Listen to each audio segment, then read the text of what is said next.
Can you touch on the Terrain 10 and how you came to develop that concept? It's developed over years, but it's found these basic drivers, the epigenetics. So what has been passed down from generations? The second drop in the bucket is metabolic. Third drop in the bucket, environmental. Number 4, microbiome, percent of which lives in our gut. Same thing with 80% of our mental emotional, our neurotransmitters live in our gut as well. So we now understand that that's a big player, and we're doing a lot of research in that arena. But the immune system is really a driver here. We're learning about that. Inflammation, oxygenation and circulation is a driver. Hormone modulation is a driver. So too much, too little of certain things and how they are metabolized and processed through the body and utilized is an issue. Circadian rhythm and stress response. So just sort of nervous system regulation is a big one. And then the 10th drop in the bucket is the mental emotional piece. So these 10 drivers, we all have aspects of them. Right. But when we do this questionnaire that Jamie's talking about here, we can elucidate for ourselves sort of maybe our top 2 or 3 that really rise to the top. And for me, that's where we begin. The other cool thing about these 10 drops in the bucket is none of them are in isolation. So if you start to work on one, you will impact the others, typically favorably. Welcome to the FWD Think Tank Podcast, a place of hope, inspiration, and education around holistic health and healing. I'm your host, Jamie Mazza, a holistic health coach, mental health advocate, and dancer.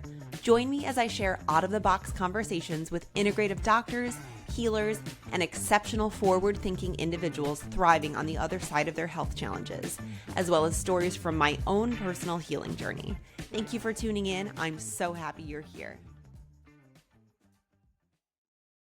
Hello, friends. Welcome back to the FWD Think Tank. This week is a monumental episode. I got to sit down with none other than the incredibly brilliant, talented, passionate, kind, and compassionate Dr. Nasha Winters. Dr. Winters is the co-author of the Metabolic Approach, and she is a big part of the reason why I think I am thriving so well in this journey of my diagnosis, because of her work, because of her grit, her tenacity, her decision when she got diagnosed with stage 4 ovarian cancer at the age of 19 to do a lot of work on herself and better understand how we as humans interact with the environment around us. She is somebody who I was only dreaming of having on this podcast when I started it. And I am in awe of everything that she's done, all of her work pioneering the metabolic approach, training doctors all over the world in her work and in her protocol so that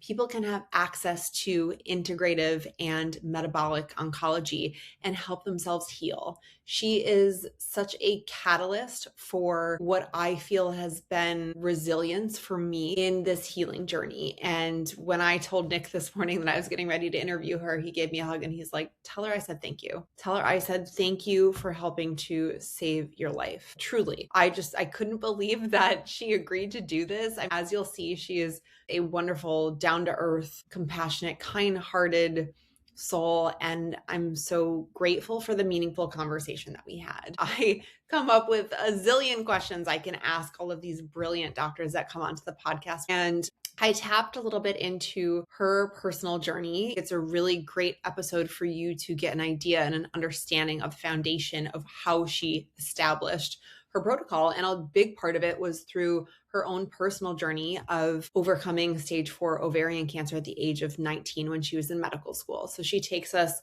a little bit behind the scenes in that journey, what was going on, and how her philosophy came to shape itself from all of the nuggets of wisdom that she gathered, then establishing what she calls the Terrain 10, which is a big part of the concept of metabolic oncology. We touch on that and why it's all important, and also why she feels that there is much more people, unfortunately, at a younger and younger age getting diagnosed in this modern world that we live in, as her and I were jokingly saying, but it unfortunately is true. We're living in a bit of a toxic soup.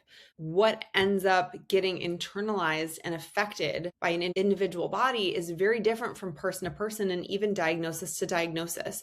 So there are things that we can do, which she touches on to help us tend to our terrain. We talk a little bit more in detail about the emotional piece of the terrain and why it's important to do that inner work. She shares a little bit more about something that was going on in her life while she was traveling a lot around the world and how that really forced her to turn inward and focus on her own healing. It really was interesting to me, and I appreciate, Dr. Nasha, how vulnerable you were with me in just being a little bit more transparent about things that were going on in your life. I think it's so easy for us to look at these established doctors or authors or scientists, or, she said, sometimes we get put on this pedestal, and we're all human beings. We're all here to learn from each other. We're here to get inspiration and connect with one another. And, she also touched on the importance of trusting your own body and your inner wisdom. So she shares a lot about her journey, about the metabolic approach itself. It was so inspirational for me to sit down with her, somebody who I've admired over the last few years of going through all of these crazy health challenges, and somebody who has been, 35 years in the making and healed herself. And, she doesn't use the word cure, and I understand why. We are human beings, so we are constantly being influenced by our environment. But I think she is somebody who really walks her talk. She has a lot of tools. She looks at the research. She looks at the data. So that is something else we talk about, why, you can't just really blanket an approach for a group of people. We are all individuals and have individual responses and reactions to different types of stimulus or different things happening in our body. So it was a beautiful, brilliant conversation. Dr. Nasha, I am so, so grateful for your time.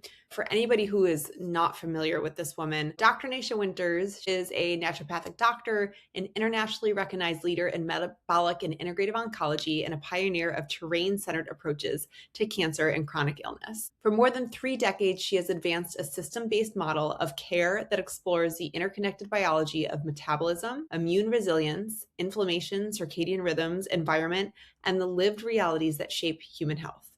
A global educator and visionary systems thinker, Dr. Winters created training programs for clinicians, allied health professionals, and health advocates worldwide, empowering communities with practical, assessment-driven frameworks that support personalization and precision. She has also served in nonprofit executive leadership, supporting grant-based access to integrative care for patients and families. Dr. Winters is the creative medical architect behind a residential integrative cancer hospital and research institute concept grounded in regenerative farming, sustainable design, and international community, bringing together farmers and physicians, patients and caregivers, science and soil to support a more relational, rhythmic, and regenerative future. She is the co-author of The Metabolic Approach to Cancer, as well as Mistletoe and the Future of Integrative Oncology, and the voice behind the Tend the Terrain podcast and the Tend the Terrain Substack. To get in touch with Dr. Winters, you can follow her on social media, and you can also connect directly on her website, Dr. Nasha, that's DrNasha.com. I will include all the information below for how to get in touch with the brilliant Dr. Winters. If you or someone you know is interested in maybe doing something more to complement the conventional treatment that they're doing, or they're looking for different ways to heal, please check out her work. She has trained all of the doctors that I've worked with and brought onto this podcast, and truly is just a bright light and such a wealth of knowledge. Please welcome to the podcast, Dr. Nasha Winters. Thank you so much again, Dr. Nasha. Love and appreciate you very dearly. Hello, everyone. Welcome back to the Forward Think Tank. Today is an absolutely monumental episode for me. I am joined here today by Dr. Nasha. Dr. Nasha, it is a huge honor to have you. You are an incredible pioneer in the field of metabolic oncology. She is the co-author of the Metabolic Approach, which, as you know, if you've been listening, I've interviewed several doctors who have trained under her, who have helped me. And no doubt this work you're doing, I know, and I know you know, has changed so many lives, including your own. I said goodbye to my husband when he left for work this morning. He's like, just tell her thank you. Thank you for making this imprint in the world, because I can't tell you what a needed light it was for me to find your work. So thank you for being here. What a start. Will you squeeze that man for me and tell him I love it because you're doing important work with your Panda Purpose story with this. So it's an absolute honor to be here with you and your listeners. Thank you. Thank you so much. For those of you who are not familiar with Dr. Nasha, I mean, where have you been? Because she is an incredible person inside and out, but you also are a living, breathing example that you can heal your body by doing this work. And so I would love if you could give our listeners a little bit of an insight into what was happening in your world at 19 years old. You got diagnosed with stage 4 ovarian cancer. And obviously now the world and way of healing looks so different, in part to some of the research that you did for yourself. Can you take us back to that time and what it awakened in you? I don't know if oncology was originally where you were looking to go in medical school or how it came to be. And I know that's a loaded question. I got you. I got you on this. This is great. So I think, for me, I love story. I love understanding people's stories. I love context because it's our biography that leads to our biology and our biology that can also impact our biography. And so I think you start us out really beautifully to know that it's not like I woke up one day and said, gosh, I'm going to really jump into the field of oncology. That seems like a really fun job. That's Right. not where this begins. And so to your point, I was 19 years old. The year is 1991. You probably were not even born yet. I was. And and I was pre-med. I was a sophomore in college. The summer before my sophomore year in college, let me back up even further. I don't know if I ever knew health. Right. So my mom tells me stories of kicking the ashtray off her belly while I was in her stomach, like heard stories about that they had to try every different formula they could imagine for me because everything I reacted to. God forbid in 1971, we would offer a breast to a baby. That was not in vogue at the time. So they settled on soy formula as the least of the evils in my body. Started bleeding at 9 years old. I started having my period at 9 years old. By the time I was 11, I was put on birth control pills for severe endometriosis. By the time I was 14, I was diagnosed with cervical dysplasia. Again, at 16, I was diagnosed with IBS. I was diagnosed with PCOS. I was diagnosed with junior rheumatoid arthritis. I had multiple injuries. I was a hardcore volleyball player, and I just kept injuring myself over and over. By the time I got to college, I'd also grabbed a diagnosis of thyroid dysfunction. It was just a collection of issues. Yeah, But I never layers. thought of myself as sick. No one would have thought of me as sick. It was just so normal. It's like, there's a pill for that. There's a script for that. Just normalize it. No one's questioning why I had those symptoms. So when I landed in the emergency room at multiple times through the summer, before my diagnosis, it was just like more of the same. Your IBS is flaring, your endometriosis or PCOS is flaring, your RA is flaring. That was what was being told. So more drugs scripted over. And I kept explaining to them that those drugs didn't feel good or work well on my body. Even though I was treated like a histrionic teenager and a drug seeker, it was the last. I just wanted someone to listen and know that something was wrong. And no one listened until my roommate found me unconscious and rushed me to the emergency room. And fast forward, within a matter of hours, I had a different doctor taking a look at me through a different lens, which said, oh, geez, we've got something bigger going on here. It would still be a few weeks before the final diagnosis came, but they knew immediately that I was dying of cancer. I was in end stage. I had a complete bowel blockage. I had fluid buildup on my body known as ascites, malignant fluid. I had a grapefruit-sized tumor on my right ovary. I had lesions in my liver, all throughout my abdomen, my pelvis, my lymph nodes were full. I had fluid around my heart. I had fluid in my lungs. I was in trouble. I had very, very low oxygen levels.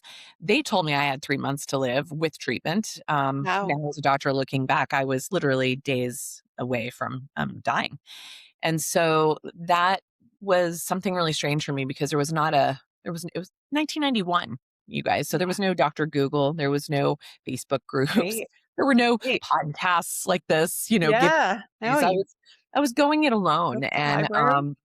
it was just a place of, I never expected to beat it, to fight it, to survive it. I just wanted to understand because I had a inquisitive brain. I just wanted to understand why. And that has been my life's work. And you said, how did you get into oncology? I will tell you, when I ended up in medical school, first of all, I did not tell anybody what was going on in my health. No one really knew what was going on with my life until about 2012. I was very private for a long dang time. So almost 20 years, 20, 21 years, kept this to myself for a variety of reasons. Stay tuned for the book or the Maker TV show. Yes. But ultimately, I still wanted to live my life for as long as I was alive. And I didn't want to be the cancer patient. I didn't want to be Mm, for that. Extremely proud, extremely private, a lot of shame around my diagnosis. There was a lot going on for me. And so I held that back so I could finish school, so I could continue to work on the other things. But that's what, by the time I'd gotten to private practice in the early 2000s, I was very much not going to work with cancer. I wanted to be a general family practitioner. I wanted to just take care of my little tiny small town patients. But over time, the universe had a different plan for me. By the mm, 12, I had to close my practice down to my general private practice to treat patients with cancer because they were coming in from all over my community, county, state, country, and beyond within a short period of time. And it was something that I couldn't get away from. In fact, my first week of practice, I was doing pain management for somebody who came in a wheelchair, unable to talk and communicate, which I would learn had a end stage glioblastoma multiforme. And I oh, was able to give him another 18 months of quality of life with his family and things that I learned along the way. So, oh my Jamie, that's goodness. a crazy story to just say, I did not sign up for this, both in my personal life, Yeah. professional life, and yet here we are. And I've now had the opportunity to work with tens of thousands of patients directly, hundreds of thousands of patients indirectly. I get to learn something new every single day for myself, but also for those people that I get to serve, and that we're all on this journey together. There is no one cause, one treatment, or one way to approach this for everybody. Yeah. Thank you for that. I mean, Yeah. what an incredible story. I mean, I myself am relating in so many ways to things that you're saying and not having really known until I listened to a recent interview just yesterday of you talking about how you were not always in this work. This wasn't always your mission, but also to hear that you kept it private and, personal and not being a doctor, but being in the field of health and wellness and having worked as a fitness trainer before all this and working as a health coach. It's like, what? I had a tumor the size of my head in between my heart and lungs. And it's just like, huh? And one, it's amazing that our bodies just keep going and we don't necessarily feel these things. But, for you to take that pain and for you to have the universe knocking at your door, it's like, okay, I'm not going to do this work, but all these people are presenting themselves. And I've learned so much in healing myself that I'm sure clearly it transformed the way that you work, which Yeah. we're all so grateful for, Mhm. is really just incredible. It is. It is. Yeah. Yeah. Um, Mhm. and I love that you say too, like there's no one size fits all, because if I've learned anything, even from talking to other people who have had thymomas, which are rare, or who have had anything somewhat similar, it's like, no, like even the factors of what brought us all here were all so different. So it makes the model of the conventional approach, which is here's this, and it may or may not work. We're not going to tell you that, but it just it makes it so irrelevant to me. So for somebody who is newly diagnosed, overwhelmed, I mean, I'm getting a lot of these people reaching out to me as you're seeing, and the whole world just living in this toxic soup. So many young people are getting diagnosed more and more frequently. Right. Um, how would you explain to them with simplicity what this metabolic or terrain based view of cancer means to you? Love that question. And it's somewhat of a simple but also complex, because complicated is different than complex, right? And so Yes. to me, it's not complicated, but it is Mhm. complex. And it is in some ways simple, but not simplistic. I just want to start the caveat there. So let's start with something that everybody understood cancer to be for millennia. We really understood cancer to be a disease of the aged. Yes. Okay. We really thought when I was growing up in the 1970s, 1980s, when I was 5 years old, when my grandfather died of cancer, nobody I knew had a loved one who died of cancer. Mm. Nobody. It was not common at that time. So that's 1976. This was just unheard of. When I was even in my first years of practice and early years of teaching, and speaking at conferences, I would ask the room around me, how many of you have been directly touched or impacted by cancer, either personally or somebody very near and dear to you? Maybe 20% of the room would raise their hand. That was like 2006 to 2012. Oh, not that long ago. I know, right? I have to ask the question differently now. Now I have to say, how many who've not been touched? And now it's less than 2%, 2% of the room raises their hand. It is ubiquitous now. Yes. The other thing that happened when I was in med school and learning these things, even in my undergrad in the 90s and into my medical school training into the 90s and into the early 2000s in my early practice, the average age of somebody diagnosed with cancer was 68. Today, depending on the research that you're looking at, the average age is 48. Wow. How is it in a few decades? We have literally dropped a few decades off the average age of cancer.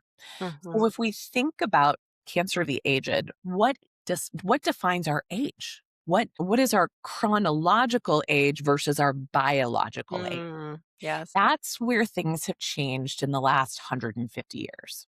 Okay. So that's where we look at like today. So a really good example is many of us can get certain like testing of our telomeres and we can test our biological age today through a variety of different tools that are on the market. Yeah. So for me being 54 years old, a year and a half ago, I tested my age and I was 36 biologically. Wow. And I was like, go girl. I was so happy. 1 year later, after a year of extreme travel, I was traveling almost Mm. weekly on an airplane for global conferences, a year of unbelievable stress, a bunch of different things. My age increased by 10 years. I was 46 years old within a year. Wow. Now, I was 53 years old at the time that I ran that test. So most people would be like patting themselves on the back. But I had a context of Yeah, you have realizing the in data. 1 year, I aged a decade. What happened? So my cells were aging faster than I could keep up with them. So Mm. when we think about the young today, yes, there's a lot of theories of various influences over the last few years that I'm certain Sure. have an impact, but they're landing in an already vulnerable environment. There's no one Very cause, true. one effect. There's an accumulation of things. And so the fact that we can now see over 200 chemicals in cord blood alone Mm. means that we are basically basting in toxicity even before we move through the birth canal, right? Jeez. And Yeah. so we are being exposed to things that age our mitochondria before we even take our first breath, Mm. outside of the womb. And Mm. so those things have picked up the pace since our parents, since our grandparents, since our great grandparents' time. And Yeah. so maybe those vulnerabilities were there, but we had sort of time on our hands. And I hear people say, well, my grandfather's now in his 90s and he smokes like a chimney and he drinks like a fish. We call it like George Burns gene. Yeah. They're like, he's fine. He doesn't have anything going on. But you got to remember, this was a person who was born pre-World War II. Yeah. They basted in a different environment Sure. and they had a bit of a runway in a different environment that sort of set the tone. Because what we've learned also is what we're exposed to in the first decade or two of life will set the tone for how we age, for how we go into our fertility years, how we go into our menopausal years, into our longevity years, is based on how we are exposed in our first 10 to 20 years on this planet. So to understand that we now have people, if you make it, here's what the interesting studies show. Basically, if you make it I'm trying to remember if the study was 68 years old. If you make it to 68 years old, you're expected to have a better longevity than these other pieces. It's like that's like this fulcrum that you hit this magic age, and suddenly you likely will live longer than Hmm. other Interesting. people when you look at that. Now, that sounds kind of strange, but there's sort of this magic window. We've also seen in the studies in the last year or two that there's sort of two heavy aging windows, somewhere around the mid 40s and somewhere around the mid 50s when we hit kind of a rapid age Mm. process. So what's happening is our mitochondria are under more stress and duress than they've ever been in human history. And we are being exposed to those at younger and younger ages, which are aging our cells faster and putting us at the same risk factors, the risk categories as the elderly, such as Alzheimer's, dementias, cancers, cardiovascular diseases, other conditions that we normally wouldn't see until you were much older. We're now seeing in populations that are much, much younger. Yikes. I know. I I'm know, and it taking it sounds, all oh, in. I'm you're like, screwed, but I promise you, dang. it's It's like we don't know what we don't know until we know. But once we know, we can do something different about it. So I know Yeah. I'm telling you guys the bad news, but Jamie, you've read my book, you've heard me speak. I'm hoping other people will not completely shut down here to know that there's something to be done about it. Absolutely. Yeah. Yes. Yeah. So can you touch on the terrain 10 and how you came to develop that concept? And was that, through learning on yourself, or I'm sure like also accumulation of learning as you kind of went through med school and beyond and started working with people? I remember filling out some of those questionnaires early on and working with Dr. Lori and Dr. Janet. And I was like, wow, this is so fascinating to me. I'm so curious why they want to know a lot of this information. That I'm looking at like where I'm tallying in all of these categories. It makes so much sense because, as you said, nothing is one size fits all. Context is everything. Tell us a little bit more about that because a lot of the listeners, if they haven't read your book, this really to me like laid the foundation of understanding how so many different things can influence what's happening in our body. So good. Well, first of all, it was definitely like being a guinea pig on myself, You it bet. took me about 10 years to stabilize my cancering process. And that often Okay. shocks people, right? Mm. So from basically 1991 until I would say 2000, um, things were still pretty precarious. And it was Mm. like just enough to keep on keeping on, one step in front of the other. I learned a lot in I that bet. first decade, right? I learned a lot about myself mostly and a lot about things that I was learning in my medical training, but more of what I was learning outside of my medical training, Mm. because that's when I started to explore other teaching tools. I started doing clinical shifts. I did a lot of shadowing other clinicians that were in, it's something learning from a book is very different than learning in reality. Right. So Absolutely. Yeah. for me, whenever there was a break, instead of me going off to the beaches like my colleagues, I would go and work in a hospital environment or with a medical practice somewhere so I could learn. I wanted to see and understand and feel those experiences firsthand. So I feel very proud and very grateful of getting that type of data or that type of information early on. What I started to see trends in myself as I recognized, because everyone's always looking for the single target and the single treatment in pretty much all conditions, but in cancer in particular. That's even the model of which we do our research for in, standard of care, much less the alternative. So everyone's always looking for the magic potion, the magic treatment that doesn't exist, right?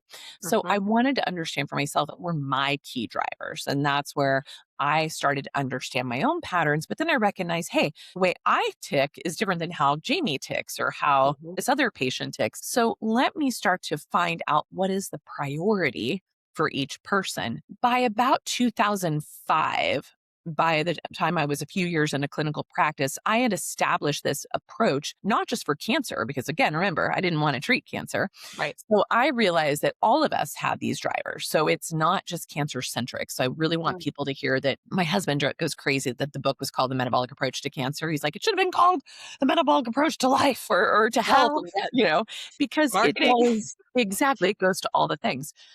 But it's developed over years, but it's just sort of found these basic drivers, these basic patterns. And for me, they kind of fell into 10 buckets. And Mhm. so specifically the epigenetics. So what has been passed down from generations prior? That doesn't mean that you're doomed and that's what's going to happen, but it does show a vulnerability. And Mm. remember, the studies have shown that Love over the way you said 90 to that. 95% of cancers are actually preventable. Same with Mhm. all chronic illness, to be honest. Mhm. And that really less than 5% are truly genetic. But even those I have found, those truly genetic ones can even be altered in the way they express. So Sure. that's one of the big drops in the bucket. Like, hey, yeah, dad had diabetes, grandpa had diabetes, I'm going to have diabetes. That's not how it works, right? So Mhm. knowing that. The second drop in the bucket is just metabolic. So, how are you fueling those cells? For instance, my husband is a really good example. He would love to be a carnivore, but for him, if he gets too much protein, it spikes his insulin. And so Mm. he Okay. has a particular pattern that he has to sort of normalize or keep his protein levels at a relatively moderate level. He can't do high protein. It backfires for him. For Mm. me, I would love to be a vegan or a vegetarian. I was for many, many, many years. That's what I gravitate towards. But for me, that backfires. It causes me to have metabolic instability and extreme nutrient deficiencies that I can't get from plant foods that I have to bring in some animal foods. So I Mhm. started to understand that we had sort of different fuels requirements and we also different fuel requirements at different stages of our life. That's the metabolic drop in the bucket. Drop in the bucket, environmental. You mentioned earlier that we're all kind of stewing in this toxic soup. We are. It's no longer a matter of if you have toxicity, it's how bad is it and how does it interface with your personal blueprint. Yes. Number four, microbiome.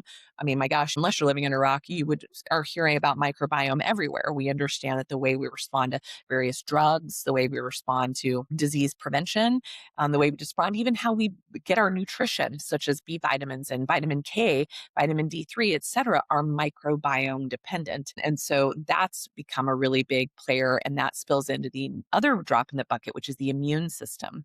We didn't ever realize how much our immune system actually lived within and interacted with that microbiome, 80% of which lives in our gut. Same thing Mhm. with 80% of our mental emotional, our neurotransmitters live in our gut as well.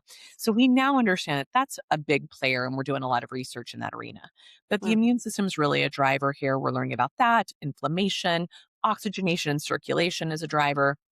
Hormone modulation is a driver, so too much, too little of certain things and how they are metabolized and processed through the body and utilized is an issue. Circadian rhythm and stress response. So just sort of nervous system regulation is a big one. And then the 10th drop in the bucket is the mental emotional piece. So these 10 drivers, we all have aspects of them. Right. Right. But when we do this questionnaire that Jamie's talking about here, we can elucidate for ourselves sort of maybe our top two or three that really rise to the top. And for me, that's where we begin. The other cool thing about these 10 drops in the bucket is none of them are in isolation. So if you start to work on one, you will impact the others, typically favorably. So for instance, I talk about the 4 S's: sugar, stress, sex, and sleep. Mm. So guess what? If you're not sleeping, even if you are eating the perfect diet and you're doing the perfect workout, and your hormones are totally modulated, no hormonal patterns whatsoever, you're not going to be in a healthy place because that's going to throw off your cortisol, your insulin, and over time, your True. hormones even further. Same thing as, hey, maybe you are a professed sweet tooth, but you've got the perfect body composition. You're a hardcore athlete, but you think because you look good on the outside, the way your clothes fit, that you're doing great. When we look under the hood, we realize you've got fatty liver, that you've got fat wrapped around your organs, and that you're what we call TOFI. Then on the outside, fat on the inside, and you're creating all types of wrongful signaling pathways in your body. So I get this all the time from people saying, I was healthy until I got cancer. I did everything right. I ate a plant based diet and I ran, I did marathons. I'm like, that's Yes. actually, for me, a red flag. Right. Looked Because if great you're on paper, or so I it thought. does. Yeah, and you're like, what happens to your physiology when I mean, wear an HRV, wear a continuous glucose monitor, Mm. go run a marathon and see what kind of shit show you do to your physiology. We Yes. were never meant to do that.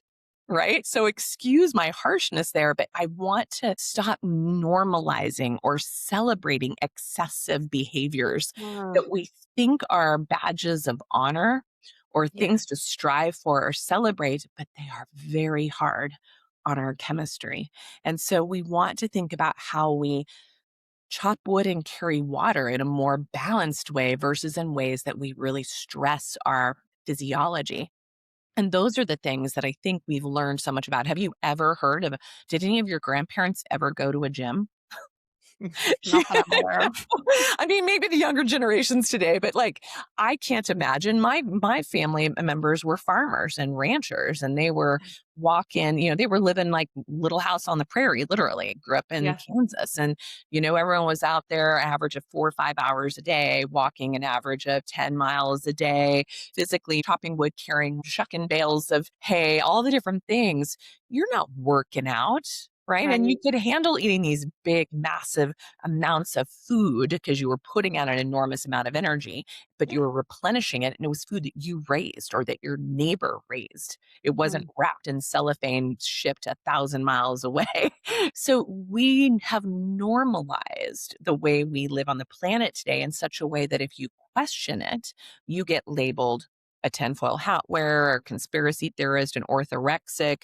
I've been called all of them over my time. And yet, data tells us a very different story, that we're living further from our sort of genetic design than we've ever lived in the entirety of human evolution.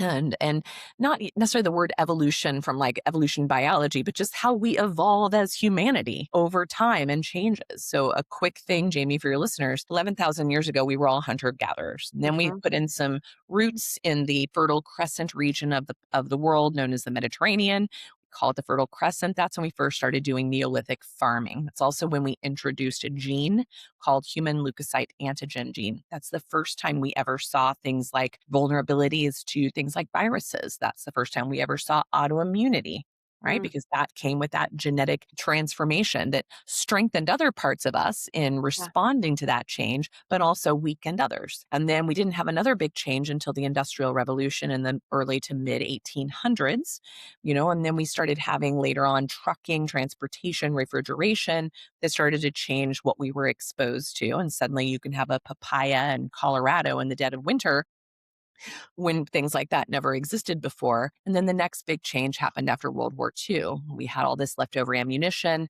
that we decided to throw into big ag and big pharma. And basically the rest is history. And so we've changed these things over time that our bodies and our cells have not been able to keep up with such drastic adaptations Mm. that have picked up momentum in what we're being exposed to more and more. And so to take this a teeny step further, those mitochondria we talked about that are under duress right now, they're aging us quicker than ever.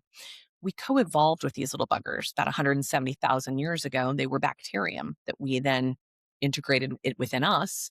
They take up upwards of 20% of our body composition, and they are bacterium, right?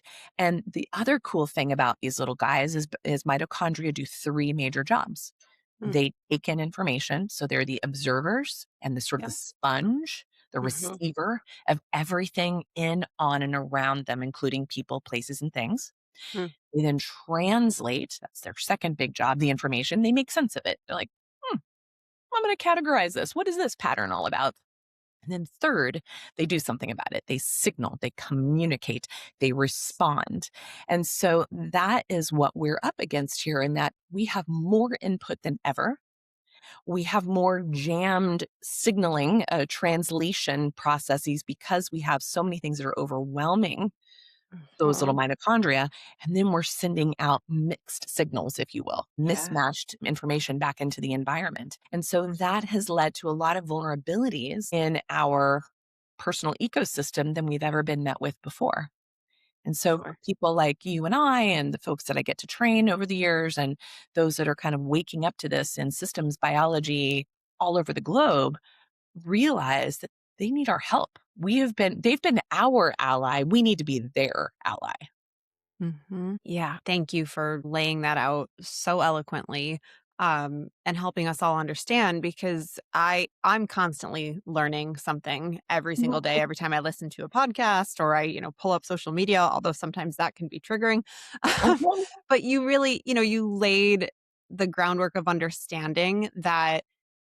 First of all, I think there's a lot of just like generic labels of what people should be doing that get slapped around between just marketing and social media itself. And it's like, oh my God, everyone needs to be doing this. Like right Right. now, and I would love to ask you about this, maybe not right this second, but like right now, the menopause phase, it's like, oh, hormone replacement therapy. Oh, everyone needs it. Everyone can use it. So we'll Yeah. get to that. But I know you mentioned it, the importance of understanding data for the individual Yeah. can change everything, because it helps you understand what your body is able to process, and it helps you understand maybe like where the levers are that you need to lift, or as you say, like press and pulse and all of those Yeah. things. Some people may be listening to this conversation feeling a little bit overwhelmed because they're like, oh my God, I tick all these different boxes. Do I have something going on in my body? That kind of segues into the stress and the emotional piece, which I think as a society, we're getting a little bit better Yeah. talking about our emotions, recognizing that maybe some of us have past trauma or trauma that we've even gotten passed along from other generations. I know that's also obviously a big part of the terrain 10, and just thinking Yeah. about all of that, it can cause inflammation, it can affect other areas of the body. Right. So, in terms of the emotional piece, I was listening to a podcast episode you did yesterday, actually, with Dr. Pampa, Oh who yeah. is Who also was that? Awesome. just such a fascinating doctor and individual. And you shared so vulnerably, and I appreciated it, as you were alluding to in the beginning of this conversation, with a lot of the travel you were doing, you saw that your body was responding to it in ways that you weren't expecting. I know you shared that, without totally botching your story, you were traveling a lot over the last, I'm sure, many years, but you had done a Pernuvo scan. And, of course, I'm sure we're monitoring what's been going on with your health all these years, and saw that something came up in the lung area that maybe was a little concerning. And for me, it really hit home because this being a rare type of cancer, it was sitting on my thymus gland, but it also moved into my lung lining. And so working with my acupuncturist, she would constantly bring up to me from like the Chinese medicine lens that lungs were connected to grief. And so when you shared that, I rewound the conversation like 5 times, and I'm like, oh, I would love to ask her, what did you then do? Because then you said you got to work and you did some healing. So, what was that you did to help you process that grief? Because you mentioned, like the grief of the world, the grief of working with all your patients, your own grief. And I think so many of us that get faced with these health challenges, or even just everything happening in the world, we're all carrying some grief to some extent. So, I'd be curious to hear what you did, if you're open to sharing that, or if there's general things you recommend to help us kind of regulate our nervous system and process trauma. Well, I think that's just it. Is for me, whatever's happening in the body, whether it's a cancerous process, whether it's an autoimmune process, whether it's an infective process, whether it's an inflammatory process, it's just information. It's just an expression. It's an expression of something that needs some attention. It's a messenger. So for me, that in my youth, I'd had pneumonia a few times, and I had some clear scarring in my lungs from pneumonia my whole life, but it's never done anything. And for me, at the original the diagnosis in 91, I had fluid buildup in my lungs, but that was really the only lung stuff I ever had. But because I'd had like so much travel, and I'd had a lot of upper respiratories, a lot of COVID infections, a lot of different things, because of being in a germ capsule in the sky, not that that was the problem, but I was vulnerable to it because I was not taking care of myself the way I normally do.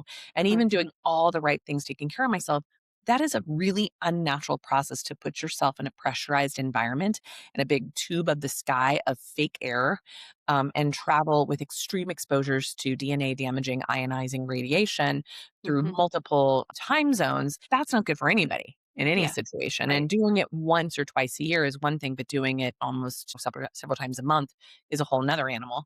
So I don't know exactly what it was that I found, but it was a shock because I'd never seen something there before. And knowing what I was processing in my life at that time, for me, the message was, you have a lot of unprocessed grief that you need to work with. So for me, that's where it showed up. But if somebody else is listening and perhaps they have something showing up in their liver, maybe that's for you, unprocessed anger, rage, depression. If it shows up in your kidney, perhaps it's unprocessed fear, anxiety. If it shows up in your heart, overwhelm of emotion. So giving examples of where things show up in our body is a roadmap of what could be the driver behind it. Now, it sounds very esoteric. However, we've got thousands of years of anecdotal data and millions of patients that show patterns. So even if it doesn't come through an RCT double-blind placebo study, does not disregard the freaking thousands of years and wisdom and millions of people who've had these patterns. You're an idiot if you ignore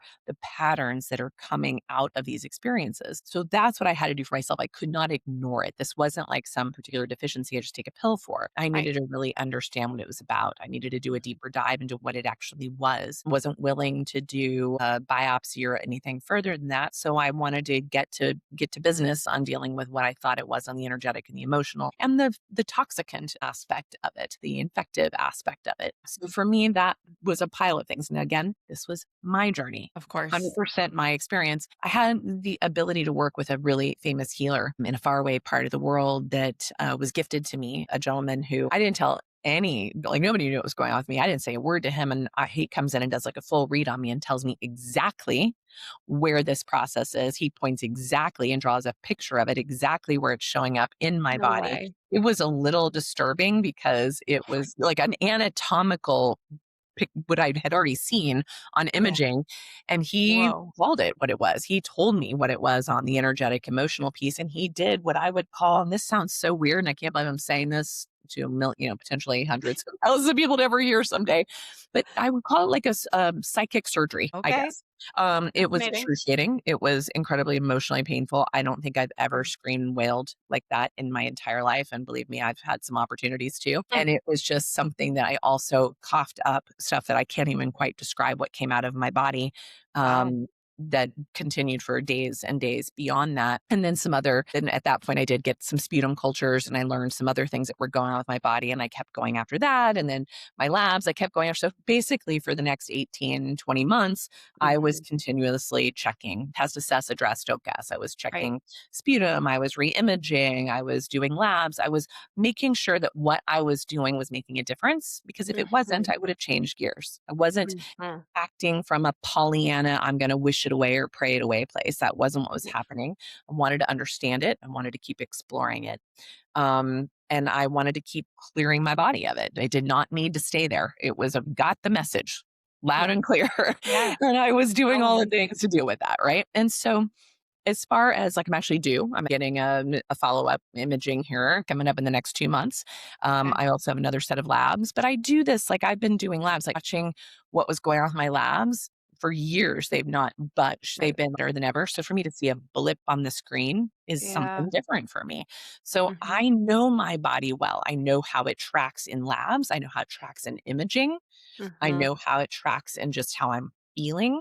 And so when it's off, I know it. And so what I try and empower people with is that once you understand what's going on in your body, there's something you can do about it. And there's a million different tools that you could go and deal with it. The bucket of tools is endless. And so for me, because of the way I think and my belief systems and the way I approach my health and well-being, I knew for me, because my key driver, my entire life, my original diagnoses and all the issues I've had for the past 34 years have been at that mental emotional level. And so if I don't deal with that, it deals with me. I think that's a pretty good way to say it. So the other weird thing I will tell you that I did in that time is I did a couple of different sessions of family constellation work. That was very profound. It actually healed some really big things with my mother and I. My mom, by the way, if she ever listens to this, she doesn't even know I've done this work. She would probably recognize when I did this work because of things that shifted in our relationship, which was pretty profound. But I also did a series of Kambo, Kambo, which is South American frog medicine. It's not a hallucinogen. It's a purgative. If you want to go and do some clinical research on this, there's actually studies of it actually being anti-cancer. It's also really good for regulating the nervous system, the neuroendocrine system. It's considered a Kundalini awakening. But for me, it purged a lot of weird stuff out of my body, including stuff that when it came out, the shaman was like, oh, that's metal, that's lung energy. Again, not knowing my story. Oh my God. Me, I was like, okay, so I'm getting these other belief systems reflecting back to say, this is what it is. And so interesting for me, I did a series of those. It's not for the faint of heart, mind you, but I know my body. I know what I can push her to do. And so for me, that was a big turning point for me when I was able to do a series of those after gathering the information. And I feel like things really stabilized from that. But I also recognize I'm very vulnerable right now. I was telling you before, my body, everything kind of said, Nasha, stop this year. Stop getting on stages, stop getting on airplanes, stop getting on a million different podcasts and different things, and just take care. And so that is also what I'm learning about right now. What is the next step for me to share my life, my experiences with the world? Am I supposed to right now? Like, I don't know. Like, I'm in that I don't know phase. I'm in the what comes next phase. And instead of fighting it and barreling through it, which is my tendency, I'm going to listen, because I don't ever want to be in the place that I was in 1991 and 1996 and in 1999 and again in 2003 or 4. And again, like this is not linear, by the way. And so I've had these moments, and each of these times these moments come up for me, they are major transformative opportunities. And they push me to learn something new about myself, which then I get to apply to other people. So one of the things on the back of my arm, you probably don't see it right now, but next to my little couch over here, I sit in front of my H2 nebulizer every morning. So a Okay. good hour, hour and a half, and then again an hour every night. So I'm taking in molecular hydrogen for Mm. my lungs. I am taking molecular hydrogen tablets. There are certain things that have become staple for me in this last, Yeah. it'll be 2 years in April, that are the things that I think are kind of helping me chop away at whatever infectious aspect got to come along for the ride, or whatever poor perfusion and oxygenation process got to come along for the ride. And so I'm always tending that Mm. aspect. I'm always tending my terrain. And so, Jamie, it was probably not exactly what you wanted to hear, but I tell that story just as an opportunity for people to realize that our bodies are so wise and they're constantly trying to tell us what they need. And I tell folks it's much better to listen while it's a whisper versus when Mm. it's a sledgehammer or a scream. Yeah. Right. And so I took it to the level of needing it to scream at me and needing it to hit me with a sledgehammer. I spent more of the last year sick than well in certain ways, like constantly getting one upper respiratory after another, kidney stones I'd never had in my life. And I tell you that it's not anyone to feel sorry for me, but it's just like I know better. And even I was not listening. Yeah. Right. And so Yeah. I want to just offer that just gently to anybody else listening, going, oh, shit. Gotta deal with this. No, but To be like, it's an thank you. invitation because Yeah. on the other side, even going through it, I don't also want to spiritually or emotionally bypass it. You have to go through, but it's like, what will I compost out of this, Hmm. information? What's going to grow from this favorably versus unfavorably? Such a good question to ask. This is a very interesting conversation for Mm. me, and I hope that wasn't too personal to ask you. I appreciate you just taking it No. and running with it. No. It's funny. I always say to my husband, I mean, thank you for all of that because I think it's such a good reminder that we are all human Yes. and that we are all dealing with things sometimes as they come. And it's really remarkable to hear it from somebody like you because I tend to look Mm. at people who have, like, been through it or, like, know all the answers. It's like, "Okay, she's healed, she's done it." And I Right. heard you say in the conversation yesterday, like, I don't use the word cured, and I understand that. Mhm. And I think I had such a, like, gung ho, like, "Yeah, I'm gonna get through this, and then I'm gonna share this podcast with everybody." And there's sometimes where I'm like, "Do I even wanna do this anymore?" Because I still feel like I'm in the thick of it. And a lot of what I'm processing emotionally, it's hard. So I appreciate you being vulnerable and sharing that and also sharing like some out of the box ways of doing things. Because I think when we go to certain doctors and we hear their answers, they're educated, of course, with Yeah. uh, the context and what they know, but our bodies, as you said, are so wise. And so when we can tune into that a little bit better, and I'm proud of you for listening to yourself and taking a step back. I think sometimes we all need to hear Yeah. that, I'm sure it's not easy having such a whirlwind of a career that you do have and, so many people that are depending on you. It's gotta be tough to take a step back Mm. and say, "Okay, I need to focus on me and be that example of Yeah. walking my talk." Yeah. So Yeah. thank you No, for that. it's like I would be remiss if I just kept pushing through. To be completely transparent, I've had colleagues, friends, loved ones say to me, Nash, you're going too much, too much. Like, I Mm. appreciate that you're driven. This is your pain to purpose. This is your passion. This is what you came here to do. But you're no good to us if you're not here. So I'm like, Yeah. hmm.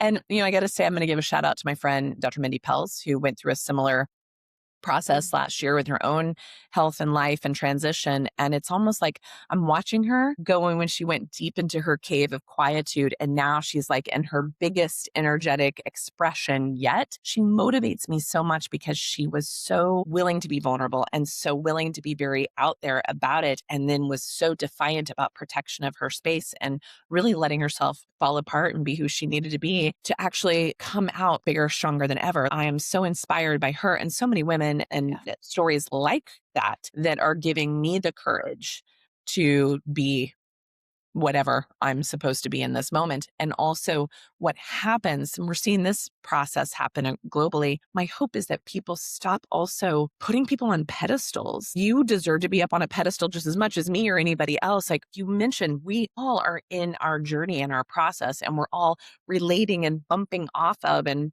polarizing and but cohering constantly. It's dynamic. It's not set in stone. And so I think if we have a little more compassion and a little more self awareness and a little more focus on our own responses, our own nervous system regulation, we certainly can meet the world and those in it in a much, much better place. And Yeah. so my hope is that I am constantly learning how to do this better every day. It's not perfect. I make mistakes like everybody else, but I'm learning. And this is what I've always been. This is like the part that I'm having this crazy rewind back to 1991.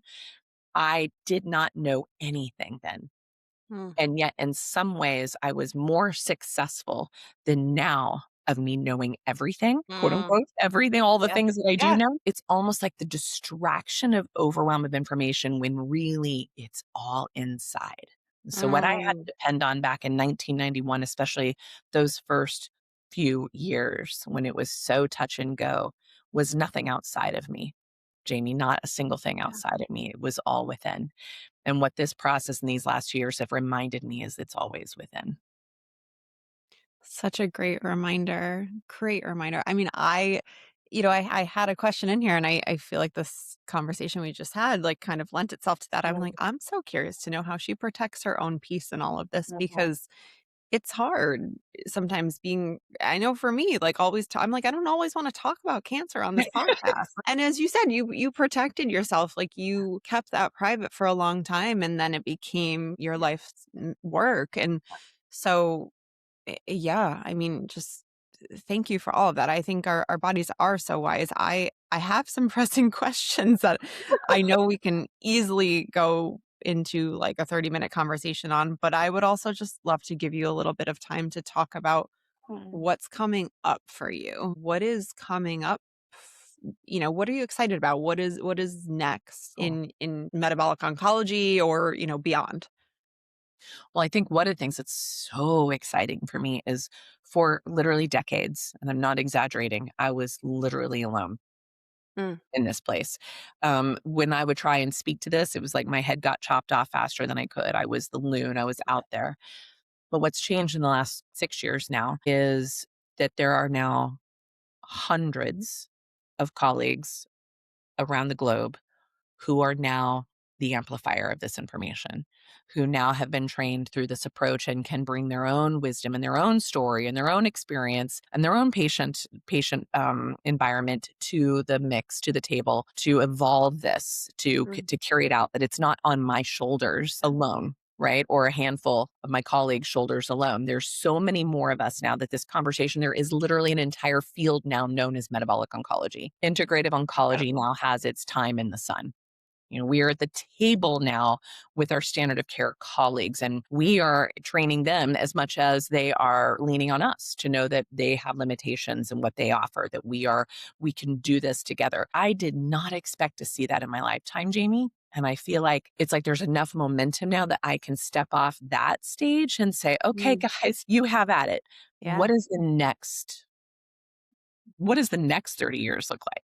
Mhm. What is that? Because I've spent the last 34 years getting to this point in myself and in my career. I know something is evolving. I know something is coming. And in this day and age where there's such information overload and there's Yeah. so much cool technologies and so many cool tools and so many amazing people and influencers and conversation, the noise is overwhelming. Oh, And yeah. I'm trying to help people find ways to quiet that noise and to get back to the wisdom within. Mm. Mm. And the terrain still has been as it was for me in the early 90s when I was running across the work of Dr. Beauchamp and others in this field. That is what resonated with me then. And now I can say the word terrain and people don't totally go, what? Because I could not Yeah. say it. Even 3 years ago, I would say that and people still looked at me cross-eyed. It's now, Mhm. I see it in every social media post out there. This is talked about, which is so exciting to me. but do people still know how to really assess it and address it? And that is still evolving to what that next iteration looks like. I've got a few books brewing. I've got a new Yay. Substack, which is a free communication of just like what's in my head and heart right now that's sharing. I'm launching a new podcast, Tend the Terrain, which is coming out anytime now. So maybe Congratulations. Jamie will have you over there too. Yes, I love that. Um, and I want to be presenting, but I want to do it in different ways. My Mm. start, Jamie, this began for me through retreat. So my Mm, career really launched when my husband and I started facilitating retreats. And then my sister-in-law joined me. And then my co-author, who was the nutritionist in my office, joined me. And suddenly we were doing retreats a couple times a month all over the globe. I never knew And that. that is where patients are the ones who pushed me onto the stage that I've been on these last several years when they said, yeah, there's so much information here, you got to write a book. And that's what led to the Metabolic Approach to Cancer. We're coming into its 10th year on the market, still in the top 10 of oncology books, still gets to top number one every time I'm on a podcast or do a summit or speak. So I'm still really proud of the work that it's still doing in the world. It doesn't depend on me to get out there into the world. It's now in 9 languages with 2 more coming out this year. It's like Amazing. these are the things that continue now on their own. They have their Yes. own Yes. life. Yep. I don't have to force it or be part of it. And Mm. so now I'm just getting really curious as to what am I being called to do? And so I don't A quite know fun exactly yet, question. but I think it's coming. I think Yeah. retreats are in the future, writings Yeah. and speaking. Yeah. Yeah. Oh, well, I mean, you've certainly worked very hard these last few decades on yourself, on helping like so many others, on training all these doctors. I mean, shout out to everybody that I've worked with over the last couple of years, Dr. Janet, Dr. Lori, Dr. Kaplan, Rebecca. The fact that they are here and now when people reach out to me about my experience, I can share. It's made such a profound impact on me, no doubt. I mean, the fact that that book is celebrating almost 10 years, it's incredible. We're all so grateful for you pioneering this and choosing to believe that there are other ways to heal. This was a beautiful conversation. Sometimes I had all these questions written out and you never know how they're going to take shape, but like I Uh, appreciate you opening up the way you did and sharing with me and everybody who's listening because, like I said, we're just all so grateful for you. Throw it back at you. Thank This is you. all we're just, literally, it sounds so cliche, but we're all walking each other home, you know? We are. And we Yes. don't know how long that is meant to be or how our paths are supposed to cross. But man, when they do, when you can just sort of glean what gifts you're supposed to get, even if it's just a moment in time, Mhm. it's so beautiful. I'm watching so many people that I love. My friend Nalini Chilkov, really famous in the integrative oncology world, died unexpectedly last week. Oh, I'm so You sorry. know, lots of famous people are leaving this planet that I had some inkling of time in their path. I crossed their paths at one point and got touched by their beautiful souls during this as well. There are famous actors and actresses that are launching into their next adventure that are just shocking us all right now. Like they've touched our lives, maybe through media or maybe through a personal connection. They left some little imprint in your world, realizing that you are doing the same for somebody else. Like I think Mm, we've forgotten that. We've forgotten that there was a time when we only knew who was in our household or in our little community or in our little town. right. But now we're more connected than ever globally with these amazing technologies, and yet in some ways more isolated and alone than ever. And so it is Mhm. really important if you are touched by somebody, if someone's touched your soul, touched your heart, or you just think about them, there's such power in just reaching out. I can't even tell you, like in my part of the world right now, I live down in Mexico, and this past weekend, it was intense here. I felt safe and completely fine in it, but we made global news. And I can't even tell you, Jamie, I literally had thousands of messages from people I haven't heard from in years, some Mm, decades, people I haven't, that even had falling outs with decades ago, yeah. total Family. strangers reaching out to check on my husband and I. That is so healing. That is so healing. My cells just gobbled that right up. Um, And I'm so grateful for that. And those are those moments, Jamie, like these are the mediums, like what you're doing with this podcast, that are helping someone have a lifeline. This conversation thank you. may be a lifeline for somebody else. And you don't know that, and you may never know that. But I promise these experiences we have with one another are far more valuable and reaching than any drug or magic pill or potion or treatment or biohack you could do. We Mhm. cannot underestimate the power of human connection. Yes. So So thank you very for this important. opportunity. Yeah, I mean, thank you. I was like jumping for joy. I was like, oh my God, Dr. Nasha said yes. Not to put you back up on that pedestal, but it's, I know you're busy, so I appreciate it. And it's very cool for me to make this personal connection with you. It's very special and I will cherish the conversation for many, many years. I'm so glad I have it. And Yay. it can be shared with other people. Just one last question I ask Yes. everybody. Okay. You're on the Forward Think Tank. What is it that keeps you moving forward in your Oh, life? well, I think I just said it. I mean, for me, it's connection. Yeah, It's connection. I mean, maybe it's because I'm a Libra. I don't know, but I really thrive in community, and I try to create community wherever I go. I don't even have to try. It just beautiful. is. It's just a natural Well, part of and it's something that I cherish very much, and I try hard not to take it for granted. I love that. In community, it is so important and it's so easy, I'm feeling lately, to isolate myself. So it's a good reminder to get back out there in the snow Yeah. and connect. I'll bring you some tropical down here in Mexico. We'll Thank you. balance it out. Well, Yay. Dr. Nasha, thank you so much. This was wonderful. I appreciate you. I look forward to seeing what's coming next for you down the pipeline and I hope you continue to take care of yourself. And I would love to bring you on for a part two. So Do a part two, love. So thank you. It's an absolute honor, and the best to you and to your thank you. listeners. Thank you so much. Did you enjoy this episode? If so, I would appreciate you taking a moment to please leave a 5-star review. Every review helps visibility with this episode to reach more people. And I am on a mission to help people learn alternate resources to support themselves in their healing journey on their road to health. So please take a moment to leave a review, leave a comment. I read every single one and I respond back.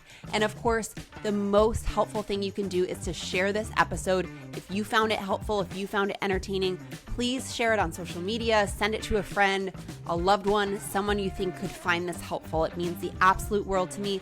Thank you so much for being here. Thank you for listening, and I will see you soon.